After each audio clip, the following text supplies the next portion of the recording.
Bonsoir YouTube, ici Largo pour la suite de L'hiver des hommes de Dave Morris. Et malheureusement, je venais d'être mitraillé donc, dans le bâtiment de la Société du Textile. Donc je reprends, c'est mon troisième essai, et je vais reprendre donc... je vais renoncer à rentrer dans le bâtiment. Et donc je vais me rendre au 311. J'espère que cette vidéo sera longue. Il se fait tard. Il est temps de trouver un endroit où passer la nuit. L'hôtel Haussmann est toujours ouvert et un lit y coûte 5 scads. Si vous souhaitez y prendre une chambre, déduisez 5 scads de votre argent et rendez-vous au 303. Si vous préférez économiser votre argent et dormir à la dure dans les rues, ce n'est pas prudent. Donc je vais dépenser 5 scads. Ce qui m'amène à 14. Ma fortune baisse. 333.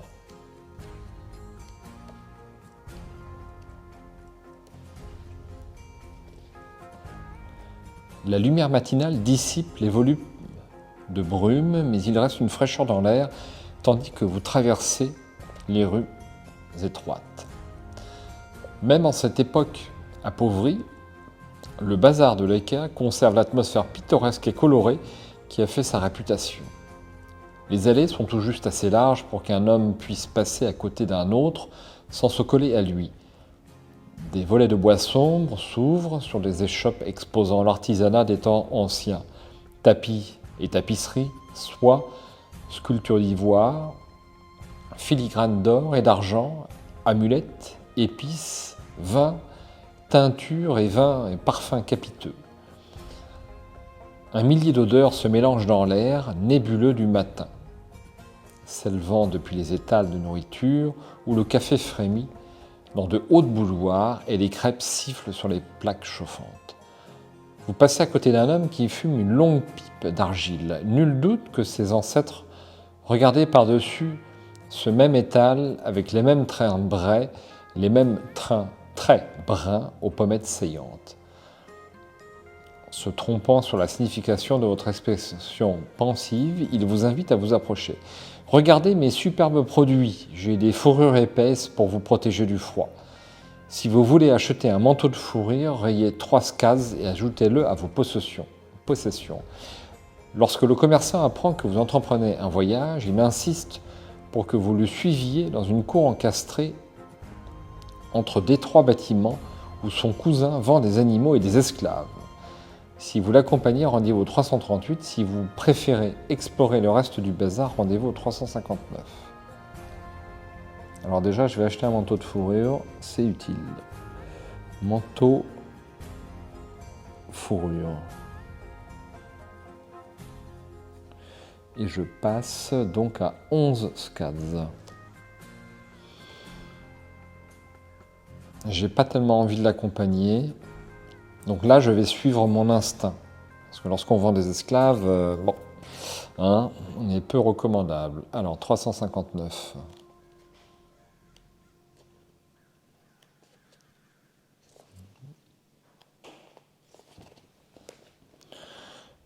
Votre promenade à travers le bazar vous permet de découvrir les objets à vendre qui suivent. Un masque à gaz, une lampe torche, une trousse médicale, des rations, des lunettes polarisées, une corde en nylon. Achetez ce que vous voulez et effectuez les changements appropriés sur votre feuille d'aventure. Si vous avez le code diamant, rendez-vous au 381. Alors, il me reste 3 places. Donc, je fais un petit complant sur ma modeste feuille de personnage. J'ai un pistolet, des lunettes polarisées, une carte d'identification, des pilules antidotes, un manteau fourrure et j'ai une automobile Manta. Voilà ce dont je dispose. Donc je vais acheter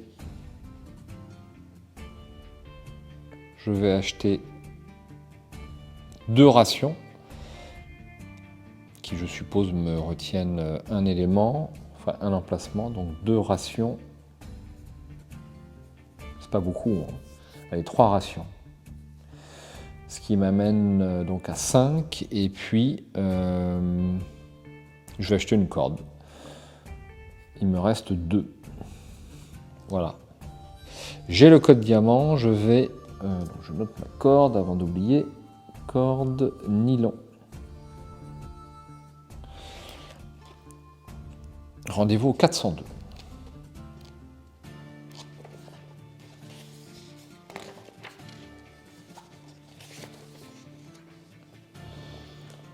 Le moment est venu. Vous êtes prêt, aussi prêt que vous le serez jamais. Accrochant votre sac à vos épaules, vous partez d'un pas vif vers la porte de la ville. L'ascenseur vous ramène au niveau du sol, où vous émergez pour vous heurter aussitôt à un vent violent. Des poches de brouillard virevoltent au-dessus du fleuve. À l'ouest se trouvent les étendues de neige scintillante du désert du Sahara. Si vous voulez faire un détour par les pyramides de Gizeh, rendez-vous au 423. Si vous êtes prêt à traverser le Sahara pour atteindre Du Haine, rendez-vous au 393. Si vous êtes à pied, rendez-vous au 393 si vous êtes à pied et au 289 si vous avez une aéromobile Manta. Alors je vais faire un petit détour pour les pyramides parce qu'on en parle à chaque paragraphe. Donc forcément qu'il faut aller y faire un tour. C'est pas prudent, mais on peut supposer... On va voir si je suppose bien d'ailleurs. Le paysage s'étend à perte de vue. Un océan d'un blanc interrompu, un océan de blanc interrompu par des îles de pierre noire laissées à nu. Les rayons du soleil, affluant depuis l'horizon derrière vous, font étinceler la neige comme du verre pilé. Bientôt, vous voyez un relief élevé par la main de l'homme se découper sous le ciel terne. Il s'agit des pyramides, l'une des 7 merveilles de l'ancien monde. Et en face d'elle repose le Sphinx, son visage impénétrable fixé sur l'équerre, dont le soleil levant éclaire les contours. Les légendes disent que le Sphinx veille sur la cité et la protège de la menace du désert. Vous n'en êtes pas si sûr. Il vous semble plutôt que le visage fier et impassible du Sphinx exprime un avertissement concernant le Sahara qui s'étend derrière lui. Les mots inscrits au-dessus des portes de l'enfer reviennent en mémoire. Lasciat ogni speranza, voi chantrat. Abandonnez tout espoir, vous qui entrez ici. Rendez-vous au 440. Ça promet.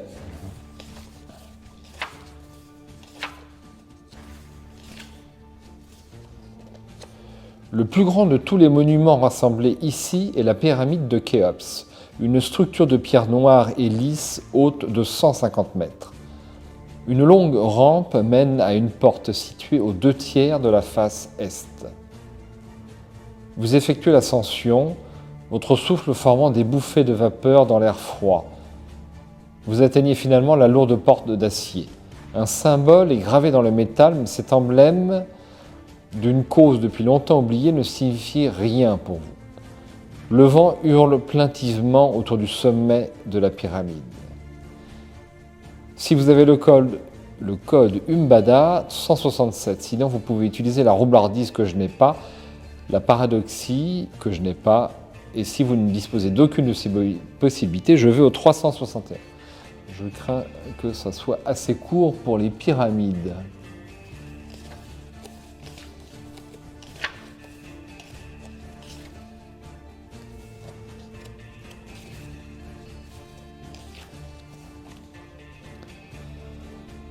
Vous redescendez la rampe.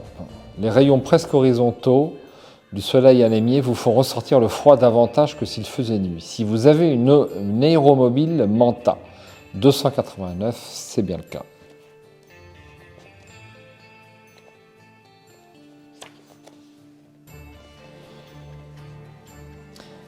À une altitude de croisière de 30 mètres, le désert de glace ressemble à une mer d'un blanc lumineux d'où émergent les îles de pierre noire. Le vent hurle sans relâche sur ces immenses étendues, faisant déferler une neige poudreuse qui a donné d'étranges formes aux falaises environnantes. Vous distinguez peu de signes de vie. Cet endroit est l'un des plus désolés de la Terre. La lumière du jour est d'une pâleur livide, le crépuscule d'un bleu de fumée et le ciel nocturne rempli d'un millier d'étoiles qui scintillent entre les masses nuageuses colossales. Les jours se confondent en une succession floue. Enfin, vous distinguez contre l'horizon les murs noirs et sinistres d'une cité en ruine. Vous êtes arrivé à Du-N. Si vous avez le code diamant, effacez-le et rendez-vous au 191. Sinon, rendez-vous au 213. Donc je vais au 191 et j'efface le diamant.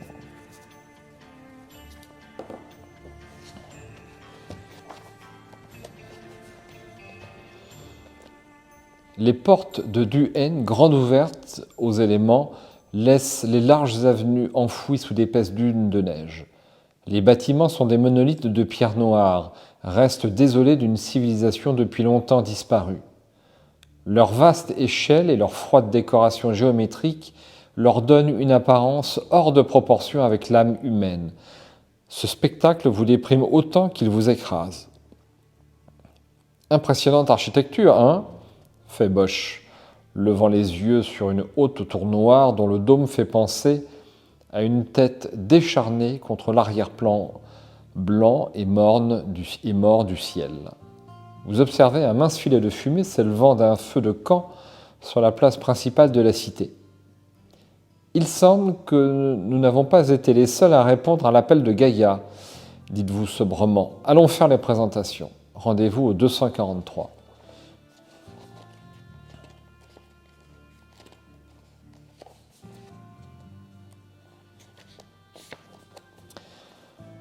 Vous passez sous une arche brisée et parvenez à la place centrale.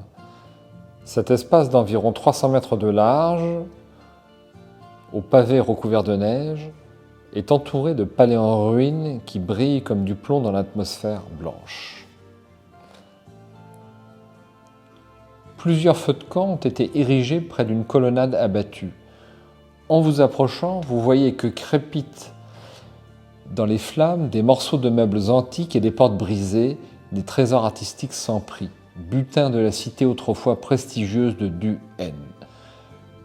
Dans ce lieu désolé, leur valeur se réduit à la chaleur qu'ils procurent. Un homme vient à votre rencontre et retire son gant pour vous serrer la main. Enchanté, je suis Janus Gaunt. Tandis que Bosch se charge des présentations, vous observez l'individu. Il se révèle plus jeune que ses cheveux gris ne le suggèrent et il affiche une attitude ouverte et amicale. Ses serviteurs le suivent d'un pas traînant dans la neige, mais ne portent que de légers vêtements et vous devinez qu'ils n'ont plus rien à craindre du froid. Gaunt vous voit les regarder et hoche la tête. Ce sont mes hommes, des cadavres réanimés, loyaux et infatigables. D'autres personnes commencent à émerger des tentes qui bordent la colonnade. Un vieil homme décrépit, sans jambes, approche en flottant dans l'air tel un fantôme. Gaunt vous présente le baron Syriasis, un psionique de Byzante. Puis vient une femme d'allure féline et aux yeux de jade brillants dans la pâle clarté de l'après-midi. Elle vous jette un regard circonspect avant de se détourner aussitôt. Tadra Bey d'Al-Hat, dit Gaunt, et voici le commandant Shem Golgoth, un agent de l'United State Intelligence. Les deux dames bronzées et musclées derrière lui sont Gargan 8 et Gargan 14, seules survivantes d'un groupe de super guerrières clonées. Golgoth sourit et vous serre la main. Les jumelles Gargan vous adressent un regard digne des sœurs de Méduse. Il y a aussi Vajra Singh, ajoute Golgoth, avec un signe de tête vers un large pavillon noir et écarlate. Vous ne tarderez pas à le rencontrer, j'en suis sûr. Si vous avez le code SERP, rendez-vous au 89, sinon rendez-vous au 111. 111. J'ai l'impression d'avoir pris un bon début, mais quand on voit tous les codes qu'il y a et que j'en ai aucun... Alors voici, je vais peut-être louper une ou deux illustrations depuis le début. En voici une, elles sont pas mal. C'est à moi, fait une voix féline chargée de menaces. Après les salutations d'usage, les autres se dispersent pour retourner vers leur tente. Janus Gaunt vous annonce qu'il vient de préparer le thé et vous invite à vous joindre à lui. Vous acceptez avec plaisir de partager la chaleur de son feu de camp, mais vous ne pouvez réprimer un frémissement lorsqu'un Xom vous tend une tasse de thé de ses mains livides. Ne leur prêtez pas attention, vous dit Gaunt avec un rire. Ce sont en réalité que des robots, sinon qu'ils sont faits d'un tissu anciennement vivant, plutôt que de plastique et de métal. Ils sont alimentés par un petit implant électrochimique à l'intérieur de leur poitrine. Ce sont des abominations, commente froidement Bosch en vidant sa tasse. Où pouvons-nous trouver du bois de chauffage ?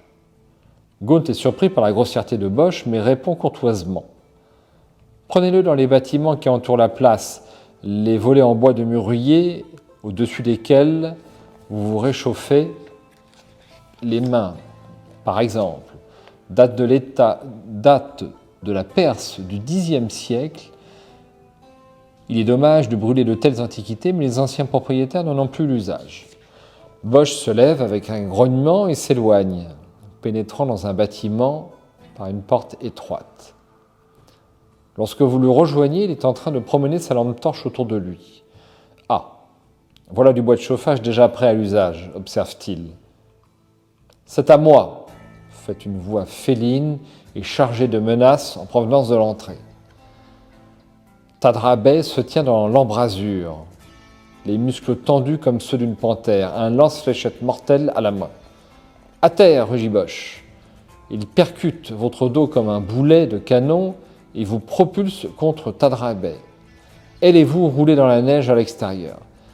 Sa fléchette traverse l'air et manque de justesse Shane Golgoth qui réagit immédiatement en dégainant son pistolet barrissal. En quelques secondes, la trèfle fragile vole en éclats et la place entourée de ruines se trouve plongée dans le chaos le plus total. Tadrabet vous griffe le visage et se dégage d'un bond, pointant de nouveau son lance-fléchette. Vous entendez Janus Gaunt crier à ses Xom. « Défendez-moi, tuez tous ceux qui m'attaquent !» L'espace d'un instant, il semble que la lutte pour le pouvoir va trouver sa conclusion ici et maintenant. Puis une voix claque comme le tonnerre à travers la place. « Arrêtez ce combat absurde immédiatement !» Vous retournant, vous apercevez pour la première fois le puissant Vajra Singh. Rendez-vous au 300. Il y a beaucoup de monde dans cette ville abandonnée, beaucoup trop à mon goût. 300. Donc voilà la personne qui vient d'interrompre tout ça.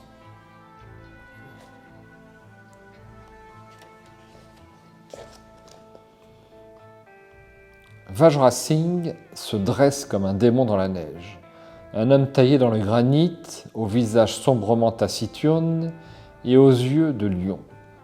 Son armure anti-laser argentée scintille dans la faible lumière du jour. Il vous observe tous comme s'il jaugeait du regard une meute de hyènes. Puis il lève son énorme canon portable et presse le bouton de mise à feu.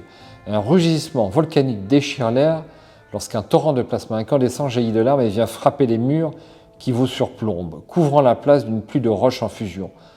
Tout le monde plonge à couvert. Déchaînant toujours la trompe d'énergie crépitante, Vajra Singh se tourne pour la diriger vers les fondations d'un bâtiment à l'autre bout de la place. Les épais murs de pierre explosent et la façade entière s'effondre lentement, ne laissant qu'une ruine calcinée. Vajra Singh touche un bouton sur le côté de son canon et la décharge cesse. Le rugissement devient une vibration sourde. Vous remarquez qu'un petit voyant rouge s'est allumé au moment où l'arme a cessé de libérer son énergie destructrice. C'est le canon Mantramutka, vous murmure Janus Gaunt à l'oreille. Ces querelles doivent cesser, gronde Vajra Singh tandis que les autres quittent leur abri. Il nous faut travailler ensemble à court terme où nous avons peu de chances de parvenir jusqu'au cœur. Est-ce clair ? Sur le côté du canon Mantramutka, un voyant vert s'allume. Vous savez désormais qu'il lui faut quelques secondes pour être de nouveau opérationnel lorsqu'il a été utilisé. Vous notez que Shem Golgoth l'a également remarqué.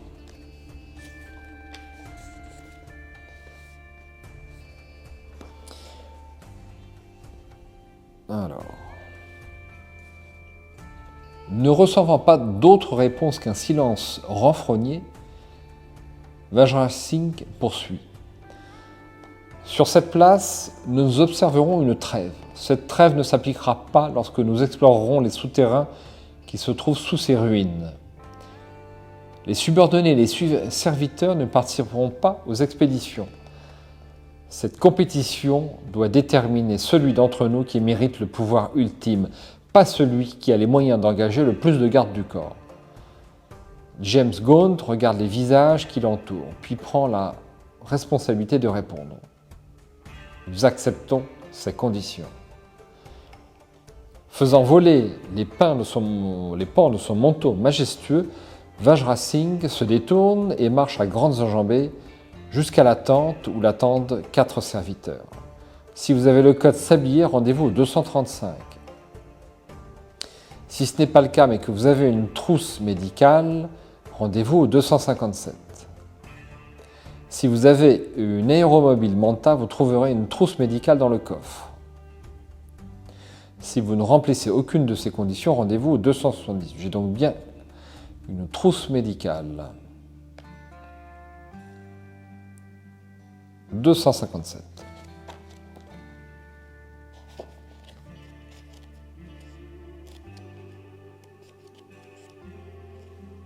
Très utile cette automobile, apparemment. Vos doigts montrent des traces d'engelure et vous avez une douzaine d'échymoses et de plaies mineures. Piochant dans la trousse médicale, vous faites usage d'antibiotiques, de pommades et de pansements. Si vous êtes blessé, vous pouvez récupérer 1 point de vie. Je n'ai pas été blessé jusqu'à présent, j'ai toujours mes 10 points de vie. Rendez-vous au 278. C'est vrai que j'ai des points de vie, j'ai complètement oublié. Le soleil apparaît au-dessus des murs de la cité, un disque aussi pâle que du lait dilué. Sur la place principale, les autres se préparent à s'aventurer dans les ruines. Vous voyez Golgoth boucler la ceinture à laquelle sont accrochées ses armes tout en discutant avec les sœurs Gargan. Il semble avoir décidé d'explorer ensemble. Curieusement, Gaunt et Tadrabet ont également constitué une équipe. Le baron Syriazis et Vajra Singh ont tous les deux choisi de chercher le cœur par eux-mêmes. Vajra Singh supervise le tirage au sort. Nous nous engagerons dans les ruines à intervalles de 15 minutes en fonction des résultats, dit-il aux autres. Vous pouvez explorer seul ou en groupe, comme vous le préférez. Rappelez-vous que la trêve ne s'applique ici, à l'air libre. Si des groupes se rencontrent dans les catacombes sous la cité, ils devront s'entendre ou s'affronter. Alors, j'ai le choix entre descendre dans les catacombes ou prendre un jour de repos. Je ne suis pas fatigué et je n'ai pas de blessure, j'y vais directement. 385.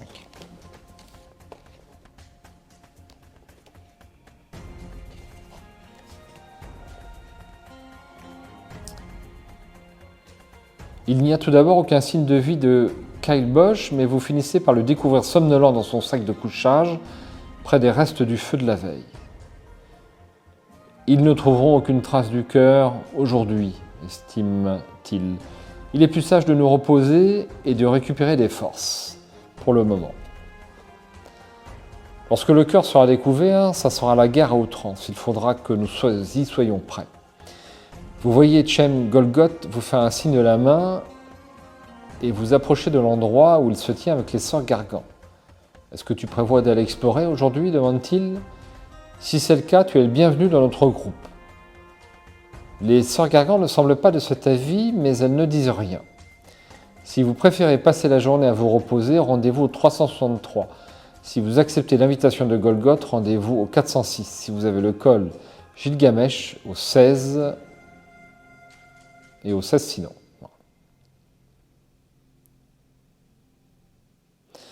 Alors, si vous préférez passer la journée à vous reposer, rendez-vous au 363. Si vous acceptez l'invitation de Golgoth, rendez-vous au 406 si vous avez le code Gigamesh, et au 16 sinon. Je vais donc aller au 16. Alors, est-ce que c'est prudent de l'accompagner sans avoir ce fameux code? Ça ne me dit rien qui vaille. Je vais suivre mon instinct encore une fois. Donc je vais plutôt me reposer au 363.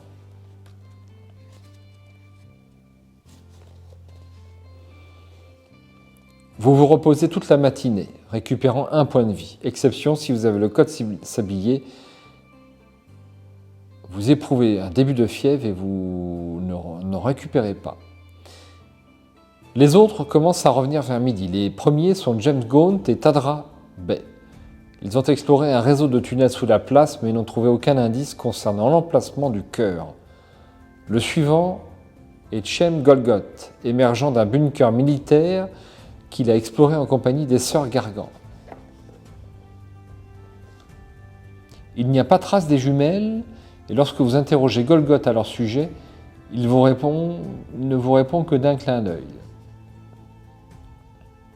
Les longs rayons du soleil, du crépuscule, baignent les ruines lorsque réapparaissent Vajra Singh et le baron. Ils se sont rencontrés dans les souterrains et sont visiblement excités par ce qu'ils y ont découvert. Nous avons identifié le quartier du temple, annonce Vajra Singh, désignant un ensemble de bâtiments de l'autre côté de la place. Le cœur de Volant est quelque part là-dessous. Demain sera peut-être le dernier jour de recherche. Rendez-vous au 38.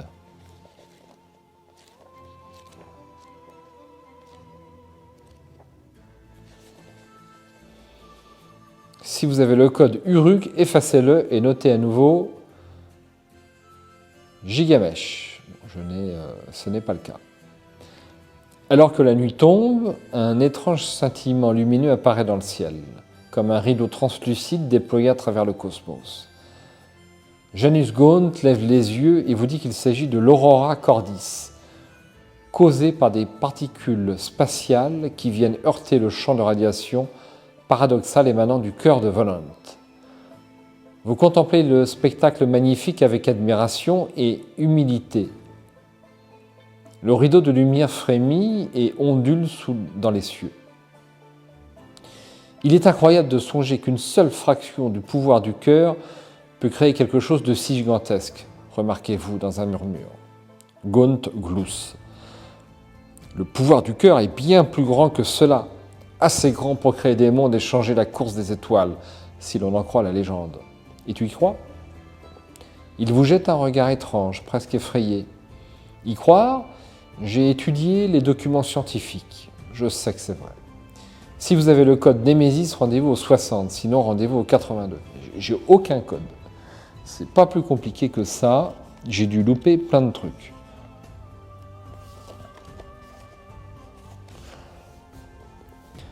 La lune s'élève enveloppée d'un halo glacé. Sous leurs givre étincelant, les bâtisses et les tours anciennes semblent presque irréelles. Vous regardez les autres, blottis près de leur feu de camp.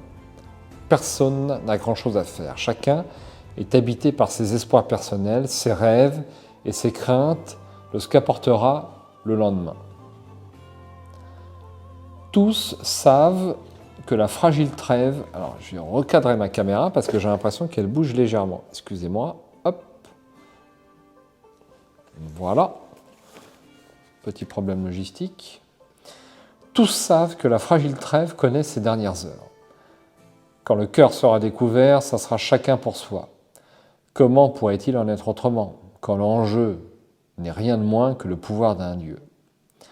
Vajra Singh et Tadra Bey se sont retirés sous leurs tentes respectives et ne désirent clairement pas de compagnie. Si vous le souhaitez, vous pouvez parler à l'un des autres. Chem Golgoth, Kyle Bosch, James Gaunt, le baron Seriasis. Sinon, vous pouvez simplement aller dormir. Non, on ne va pas dormir. Alors, je vais parler à Chem Golgoth. 126. Les autres, je ne les connais pas trop. Enfin, sauf la demoiselle, un peu. Vous trouvez Golgoth accroupi à la lumière d'une lampe torche, à l'extrémité de la colonnade, où il a étalé toutes ses armes sur les dalles de pierre. Au fur et à mesure qu'il les vérifie, il glisse chacune d'elles dans un étui dissimulé. un garrot sous sa ceinture, ainsi qu'une lame de métal flexible, des fléchettes empoisonnées dans une bandoulière à l'intérieur de sa veste, des pistolets à la taille, à la cheville et au poignet, de petites grenades plates à la ceinture. Vous le regardez avec incrédulité pendant quelques minutes. Tueur professionnel jusqu'au bout des ongles, pas vrai, Golgoth? On ne va pas très loin si ce n'est qu'un passe-temps, raille-t-il. Vous soupirez. Est-ce que tu attaches la moindre importance à la vie humaine? Il sangle l'étui de son pistolet barrissal, se lève et vous jette un long regard pensif à la lumière de la lampe torche. Pas la vie de racaille dans ce genre, fait-il avec un geste vers le restant de la colonnade. J'ai joyeusement procuré une mort prématurée à des centaines de gens comme eux. Qui crois-tu que mes patrons de l'USI auraient dû envoyer? Des boy scouts de l'armée? Alors tu es ici en tant qu'agent de l'USI? Il hoche la tête. Bien entendu, le pouvoir du cœur ne peut tomber entre des mains hostiles. Par ordre décroissant de priorité, je dois le ramener aux États-Unis, obtenir son pouvoir moi-même ou le détruire. Voici l'agent de l'USI. Bon, pas très impressionnant comme ça. Bon. Si vous avez le code Nemesis et que vous voulez proposer une alliance, rendez-vous au 214. Sinon, vous pouvez aller parler à Kyle Bosch ou aller dormir. Ben, je vais parler quand même à Kyle Bosch puisqu'on me le propose. 104.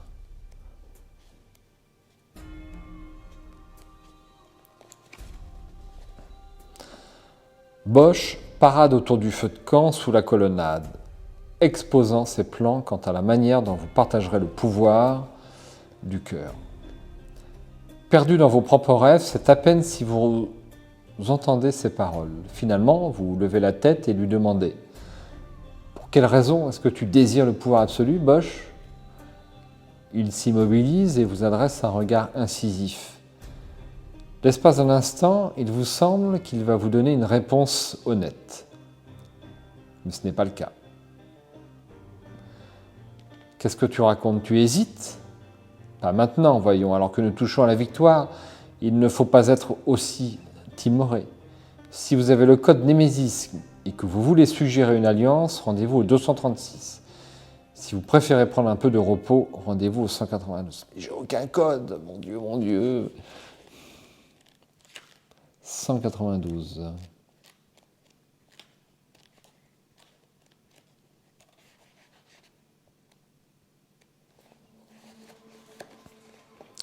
Vous regagnez votre camp à l'abri d'un bâtiment en ruine et vous installez pour la nuit. Le feu fait danser des ombres allongées contre les murs. Le sol est si froid qu'il semble aspirer votre vitalité. Depuis combien de temps n'avez-vous pas mangé? Si vous avez une ration de nourriture, vous pouvez récupérer un point de vie. Vous pouvez récupérer un autre point de vie si vous possédez une trousse médicale. Si vous possédez une aéromobile Manta, notez que son coffre contient une trousse médicale et plusieurs rations de nourriture. Alors, j'avais pas besoin d'acheter de ration de nourriture, j'ai oublié. Si vous avez le code sablier, vous perdez un point de vie pendant votre sommeil. Une fois que vous aurez fait les ajustements nécessaires à votre feuille d'aventure, si vous êtes encore en vie pour voir l'aube se lever, rendez-vous 83. Je suis encore en vie, j'ai mes 10 points de vie. 83.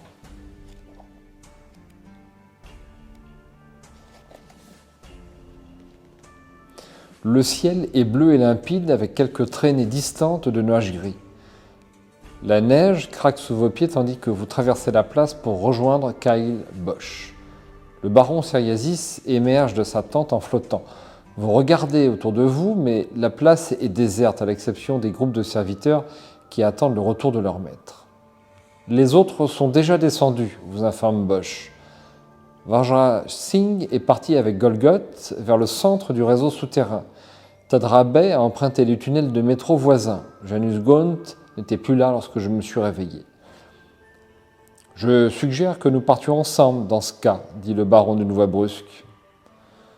Bosch hoche la tête.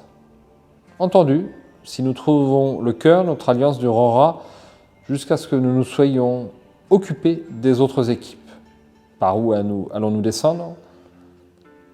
La nuit dernière, vous avez remarqué une crevasse glacée près du bâtiment rasé par Singh avec son canon Mantramukra.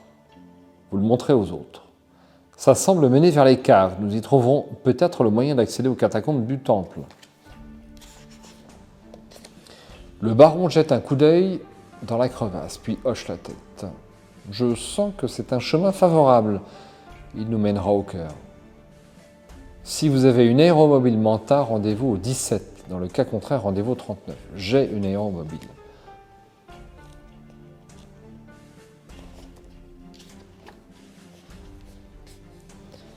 Parmi les objets que contenait à l'origine l'aéromobile se trouvait une lampe torche et une longueur de corde. Si vous ne les avez pas encore pris, vous devriez le faire maintenant.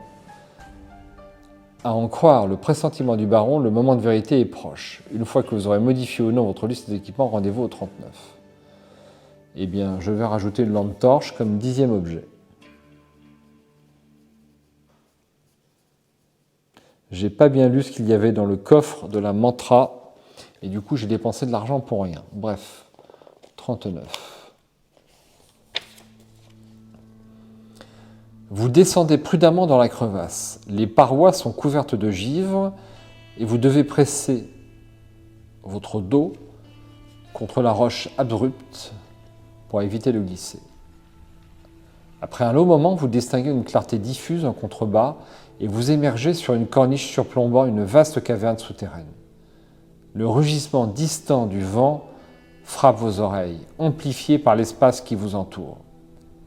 Une phosphorescence gris, terne, émane de la pierre.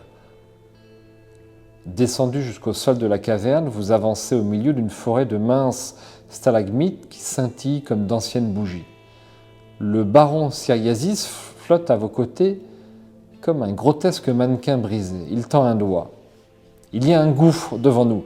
Heureusement, pour vous deux, il semble y avoir un pont permettant de le traverser. Alors que vous émergez des stalagmites, vous ne remarquez pas immédiatement qu'une brume épaisse et brillante se répand autour de vos pieds. Bosch se dirige vers le gouffre, mais chancelle et pousse un cri d'alarme lorsque la vapeur commence à s'accrocher à ses membres. Avec un gémissement, le baron s'affaisse et dérive jusqu'au sol de la caverne. Vous faites un pas de plus avant de réaliser que la brume est en train de drainer vos forces. Il s'élève au-dessus de votre visage, un brouillard lumineux qui s'infiltre à travers votre peau comme une eau glacée. Vous ne pouvez plus distinguer vos compagnons. Une vision vous fait frissonner de terreur. Apparaissant au milieu de la brume, une silhouette horriblement difforme, ressemblant à une effigie d'argile, blanche, rabougrie, tend vers vous des doigts décharnés en un geste suppliant. Si vous avez le code Gigamesh, rendez-vous au 105. Si ce n'est pas le cas, mais que vous possédez le code Talos, rendez-vous au 127. Si vous n'avez ni l'un ni l'autre, mais que vous avez la connaissance, rendez-vous au 171. Sinon, vous ne pouvez rien faire pour empêcher les mains du spectre de traverser votre peau et d'extraire votre essence vitale. Votre aventure s'achève ici. Aïe! Eh bien, voici la fin de ce 3e essai. Mon énergie vitale a été absorbée par un spectre sans que je ne puisse rien faire. Aïe, alors là, j'aime bien cette confrontation entre plusieurs équipes. Ça me rappelle pas mal de films un peu pulp au ciné, là, et on va dire à la Quentin Tarantino, peut-être, presque. Et c'est assez sympa. Mais par contre, je suis un peu perdu pour l'instant. Avec qui faut-il s'allier? Qui sont les gentils? Y a-t-il des gentils? On ne sait pas du tout.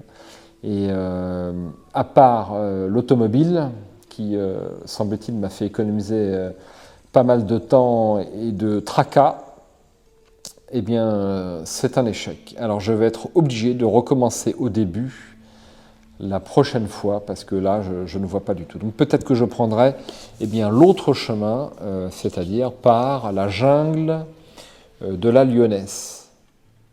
Mais auquel cas, je ne prendrai peut-être pas le même personnage. Alors, j'ai plein de trucs, j'ai un manteau de fourrure, des pilules d'antidote, mais rien ne m'a servi, ou pas grand-chose, à part l'automobile. Bon. En tout cas, c'est bien écrit, c'est un style sympa, un bon équilibre aussi entre l'action et les descriptions, on va dire le style littéraire est bon. Hein, j'ai vu certains bouquins, c'est des onomatopées, notamment sur Warhammer 40 000. Enfin bon, c'est des écrivains un peu légers. Là, c'est très sympa et ça me change agréablement de bien la fantasy que l'on pratique trop souvent. L'hiver des hommes, eh bien, il semblerait qu'il y ait encore quelques vidéos sur cette aventure post-apocalyptique. Je vous souhaite une bonne soirée, ici il est minuit passé, et j'espère à bientôt sur la chaîne Arkham TV. Je vous dis à ciao, bonsoir.